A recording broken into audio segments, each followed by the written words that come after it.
On-screen assessments for young learners, considerations for on-screen item type design and usage. Sanjay Mistry, Cambridge Assessment International Education.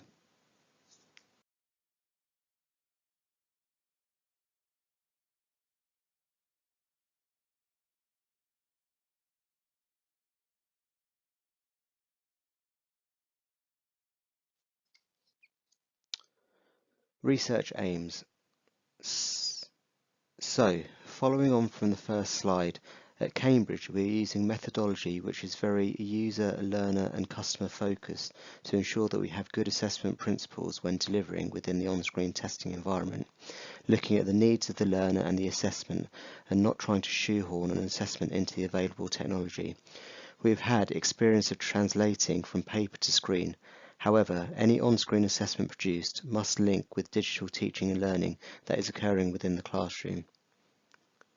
Therefore, we are starting with looking at our younger primary Cambridge learners and applying principles to older age groups. There is very sparse current and up-to-date research related to younger learners and on-screen assessments. We want to gain a better understanding of how younger learners interact with on-screen item types to ensure we design item types that are age appropriate and function as expected. Therefore, the aims of this initial piece of research were to gain a better understanding of how young learners interact with different on-screen item types in terms of their cognitive and motor skills by using items that are already within a platform. The outcomes of which aid the design work to determine the look, feel and functionality of item types we develop. This was an initial foundational piece of work to inform further research and trialling about the best age to expose certain item types to learners in on-screen assessments. Therefore, the question being asked was, to what extent can young learners aged 6 to 9 successfully interact with different on-screen item types? And through this, our definition of success was that irrespective of academic ability, a learner can input their answer within the on-screen assessment without requiring any adult assistance or input. With regards to defining interaction, we're looking at cognitive skills and motor or physical skills of the learner. Learners' cognitive interaction. By this we mean their executive functions, including their working memory, mental flexibility and inhibitory control. What cognitive skills do learners of this age have, and how do these impact their interaction with on-screen items? And the expectations about how to input their answer. We might ask the same question for paper-based assessments, but for on-screen the layout is different, the cognitive load might change, and the command words do not fit the expected action. With respect to motor skills, asking what young learners can physically do, how much can they type compared to write, how accurate can they drag and drop, can they easily point and click on screen. If a child requires assistance with a particular item type in order to input their answer, whether this be due to motor or cognitive skills, then this is a threat to the validity of the assessment. There should be no barriers to learners being able to demonstrate their knowledge, and it is our responsibility as test developers to ensure the fairness of our assessments. So, during this presentation, I will briefly cover the method that was used, defining the item types used and how they were classified. Secondly, the two phases of iterations of the trialling. This will be followed by a brief overview of the results that came out, covering some of the statistical methodology used. I'll report on the high-level findings across the two areas, aspects relating to learner interactions and the item types, and then findings around the design of the on-screen tests and items within them for younger learners. Finally, I will conclude with a brief reflection slide, focusing on digital literacy and follow up with some limitation and issues arising. With regards to the method, here is an overview of what we did. The first part was to carry out extensive desktop research. The desktop research was split into 4 parts, sourcing academic research, looking at previous internal work done in this area, looking carefully at paper-based to on-screen item type translation work, and finally looking into the assessment delivery platform, which the one we used was called Inspera. Secondly, as we knew the question we were to answer, the on-screen item types of interest were finalised and the content sourced from past assessment material. Thirdly, school engagement occurred. This was a vast piece of work covering our key markers, engaging schools to participate both remotely and in the face-to-face element of this work. Following this was a period of creating the on-screen assessment materials for the children aged 6 to 7 and 8 to 9, with the associated tools and materials required for teachers to carry out the testing remotely and to feedback. There was a period of internal validation. After this, Iteration 1 test materials were sent for remote testing, followed by a period of data analysis. Data analysis occurred and conclusions for Iteration 2 made. From this, we were able to create a second iteration of the on-screen assessment materials and the associated observation tools. These were trialled again with the improvements made both remotely but also a face-to-face validation piece. On receiving all data, the findings and recommendations were made. As mentioned, we were using the Inspera platform. Here are some examples of the item types we used. Firstly, gap match to order numbers. Secondly, here's an example of a slider where you can position the arrow on the numbers. Thirdly, an example of an extended text box where the learner is required to type. Fourthly, a gap match onto an image, so pulling down tokens to actually sit on the image. Item type classifications. As previously mentioned, all of the item types used in Iteration 1 of the on-screen assessments were classified according to the actions that the learner would have to undertake the item type. Therefore, the item types used were classified as follows. Within the point and click category, we had both multiple choice single response and multiple choice multiple response items, hotspot on text and hotspot on an image. Within the drag and drop section, we had gap match onto an image, gap match onto a text, using a slider, and ordering. Finally, within typing, there were the extended text entry and text entry, which also included short numeric entry or entering small numbers.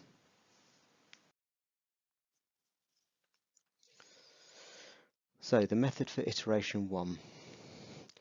The aim of this was to gain an initial understanding of how learners of the target age group interacted with certain item types, and for us to understand if there are any that we could remove from this early stage that were not suitable for younger learners, so that they could be removed or required further validation.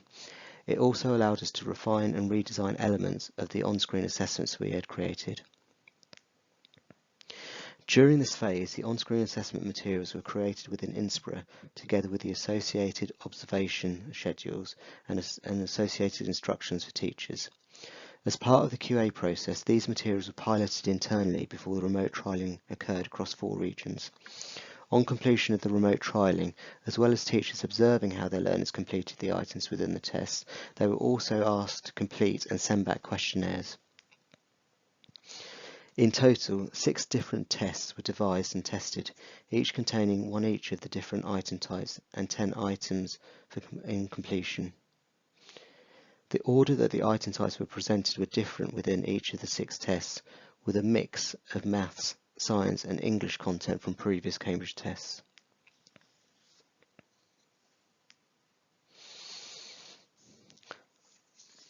The trialling occurred within 8 countries across the 4 regions.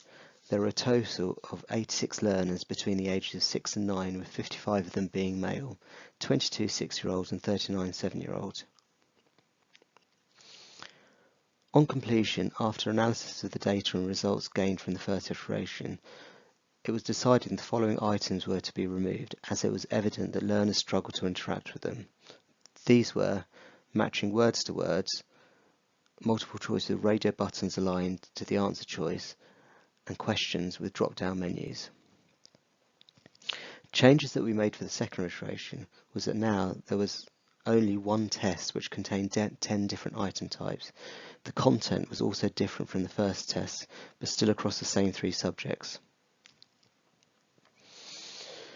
We did see from feedback and looking at item completion that the learners on the whole also had difficulty with extended text entry items, but these were kept in for the second iteration so as to gain a better understanding what some of the issues were that were experienced with typing. Method iteration 2. This incorporated the changes as mentioned from the outcomes of iteration 1. There were 2 forms of trialling, again the remote trialling but also face-to-face trialling, with the aim of this being able to confirm and validate the findings from item type interaction from the first iteration. To support the face-to-face element of the trialling, an observation schedule was developed with research colleagues to use whilst observing learners doing the on-screen tests as shown.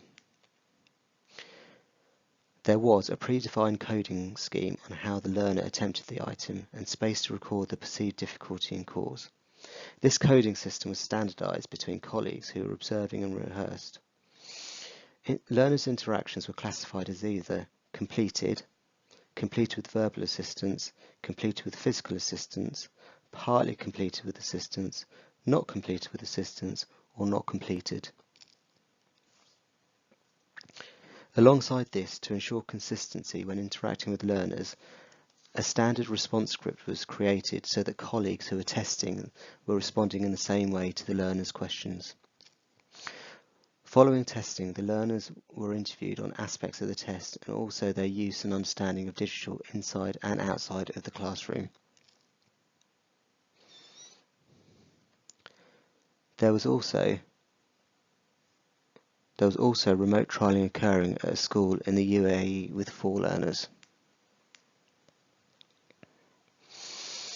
For the face-to-face trialling, schools in Mumbai, India and Jakarta, Indonesia were used. In total, 6 centres, 3 in each location, 68 learners of the shown numbers in each age group. The item types tested within the test were gap match images, multiple choice, multiple response, text entry with single words, slider, hotspot on text, gap match, text, multiple choice, single response, extended text for younger learners, ordering, and hotspot with no zones.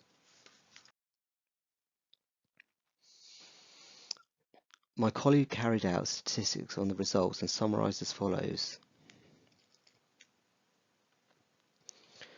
The descriptive statistics showed that verbal assistance, according to the data, for all items, a certain percentage of learners were only able to complete with adult verbal assistance. In other words, unlike the selection of items for which no learners required physical assistance, when it came to verbal assistance, at least 10.3% of learners required some form of help from an adult across the board. Hotspot text required the most verbal assistance. Qualitative data highlighted that this was due to learners not understanding how to choose the word in order to answer the question. This suggests that the command word and presentation of the item type was unclear, as learners did not know which action was expected of them to choose. Some learners tried to highlight the word, which should be considered for future designs of this item type. Match 1 may have a slightly inflated rate of learners requiring verbal assistance, as this was the first question in the test. Qualitatively, this is supported by the observation notes, as learners generally asked the adult a question which suggested they knew what was expected but was seeking reassurance. The cognitive load of slider may explain the higher percentage of learners who required adult guidance for this item type. Another explanation of these findings may relate to language. Completion of this question without assistance was reliant on the learner understanding the word dot in order to know what to move. Physical assistance. Learners did not require physical assistance completing hotspot text, multiple choice 1, ordering or hotspot image. This suggests that the exception of multiple choice 1, young learners have the necessary motor skills required to complete point-and-click items without assistance. Ordering may reflect learners' familiarity with the drag and drop interaction, as this was the penultimate item in the test. For the other drag and drop items, some learners required physical assistance, with 17.6% of learners completing their interaction with an adult inputting their answer for them for match 1 and 7.4% for match 2. Learners did not require physical assistance completing hotspot text, multiple choice 1, ordering a hotspot image. This suggests that with the exception of multiple choice 1, young learners had the necessary motor skills required to complete point-and-click item types without assistance. Inferential statistics. Using inferential statistics, it showed that a chi-squared test indicated that there was a significant association between whether the learner was from Indonesia or India and their ability to complete specific items without adult assistance. It was established that there was a significant association between learner age, whether they were 6 to 7-year-olds or 8 to 12-year-olds, and whether they encountered cognitive issues trying to complete match 1, matching words to words. A three-way log linear analysis was also done, looking at the item type against adult assistance required against the learner age, and it was concluded that for some item types only, there was a significant association between their age and whether they would require help. So next, I will talk about what we found out in terms of the learner interaction. It can be concluded that overall, the younger the learner, the less developed their cognitive and motor skills are in relation to taking on-screen assessment and interacting successfully with all items that were presented within the platform. It was evident that there was a gradual decrease in the amount of adult assistance required, both verbal and physical, to complete on-screen items, seen as learner's age increases or the older the learner is. There was a significant association between the learner and whether they required assistance with different on-screen item types. For example, younger learners finding point-and-click items more easy to interact with compared to typing and extended response. Learners required adult assistance with certain on-screen item types more so than others. For example, the hotspot on text. Younger learners, aged 6 to 8, required most assistance with drag and drop and typing. There are significant regional variation in learners' abilities to interact with on-screen items. This was more prevalent when looking at the data from the face-to-face trialling. Specifically, learners from India required more verbal and physical assistance than learners from Indonesia, suggesting this is due to the differences in learner context and experience, for example, their exposure to on-screen and experience practicing digital literacy skills. Typing items were problematic for learners below the age of 8, and this was due to both their cognitive and motor skills potentially not being as fully developed as required. A lot of young learners were seen to hunt and peck for letters on the keyboard with one finger. There are also findings and conclusions that can be drawn with regard to the design and the test and items within it. The overall on-screen assessment design related to the content and location of items and order they appear in may have affected the learner's ability to successfully complete certain items. Therefore, going forward, should there be consideration of where these are. Consideration around grouping of items within the assessment, such as all the other ones in the point and click category first, followed by drag and drop items, followed by typing. Would this work better? Fairness is a key consideration when designing any on-screen assessment for young learners to ensure your learners with cognitive and motor skills that are less developed are not disadvantaged. Again, this relates to the item type design and functionality. It can be summarised that some of the cognitive difficulties with item types, for example hotspot text, were due to the command words used being unsuitable or misunderstood by learners. Do these need to be more specific? On-screen items for younger learners should be suitably designed to incorporate expected behaviours. A simple-to-use design function as required and expected, based on a child's prior knowledge and experience of items similar in other contexts, whether this be in the teaching and learning space or other digital products being used. It is essential for learners to be familiarised with assessment materials by using some type of familiarity material before taking an on-screen assessment that will show them the item type, functionality of items that they're going to be exposed to, and any on-screen design and tools, together with the overall user journey that they will take through the test.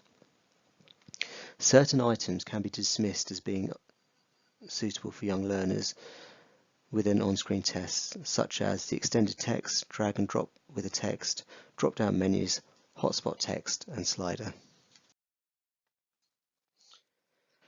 On reflection, one area that stood out was digital literacy amongst learners. We can't assume that a 7-year-old in one country has the same ability in terms of digital literacy as another.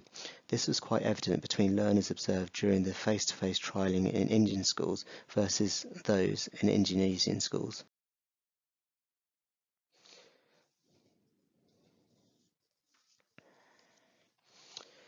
Some of the limitations and considerations that arose included the sample overall had a large age range.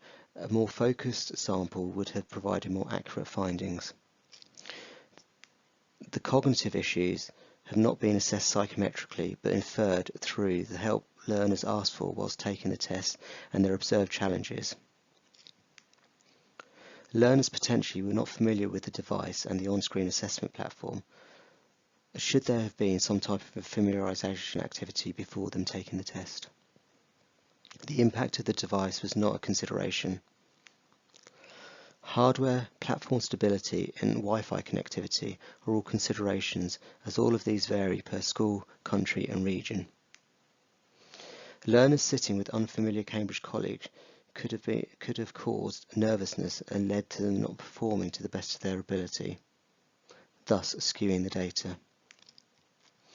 It was also observed that having school staff within the testing room or looking over the shoulders of learners put pressure on them to perform well. When designing on-screen assessments, there must be an understanding of digital use within the teaching and learning sphere. The classroom and tests must be designed and aligned and must be consistent with each other. Thank you.